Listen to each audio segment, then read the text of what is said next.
வாங்க எறா தொக்கு எப்படி செய்யலான்னு பார்க்கலாம். ஒரு பேனில் கொஞ்சமாக ஆயில் ஊற்றிக்கோங்க. ஆயில் கொஞ்சம் சூடானதும் அதில் ஒரு ஸ்பூன் கடுகு போடுங்க. கடுகு நல்லா பொரியணும். பொரிஞ்ச பிறகு தேவையான அளவு வெங்காயம் போட்டுக்கோங்க. வெங்காயம் நல்லா கோல்டன் கலர் ப்ரௌன் ஆகணும். அதில் கேப்சிகம் கொஞ்சம் போட்டு நல்லா வதக்கிக்கோங்க. நான் சுவைக்காக கேப்சிகம் சேர்த்துருக்கேன். உங்களுக்கு வேணும்னா போடுங்க, இல்லைன்னா அவாய்ட் பண்ணிடுங்க. தக்காளி அதுக்கப்புறம் போட்டு நல்லா வதக்கிக்கோங்க. பிறகு அதில் ஒரு ஸ்பூன் இஞ்சி பூண்டு பேஸ்ட் போட்டுக்கோங்க.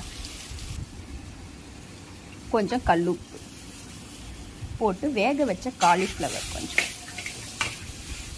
போட்டு நல்லா கிளறிக்கோங்க. அதில் கொஞ்சமாக ஒரு ஸ்பூன் மிளகாத்தூள், கொஞ்சம் மஞ்சத்தூள்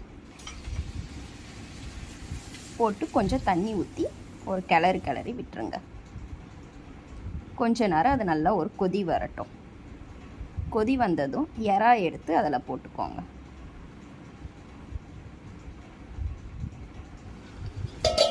கொஞ்ச நேரம் மூடி போட்டு வேக விட்டு எடுத்திங்கன்னா எறா ட்ரை ஆகிடும். அதுக்கப்புறமா அதில் ஒரு கொஞ்சம் பெப்பர் போட்டுக்கோங்க.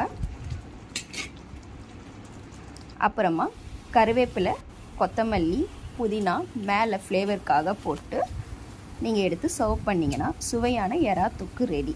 நீங்களும் உங்கள் வீட்டில் செஞ்சு பார்த்துட்டு எப்படி இருக்குன்னு எனக்கு கமெண்ட் பண்ணுங்கள். தேங்க்யூ.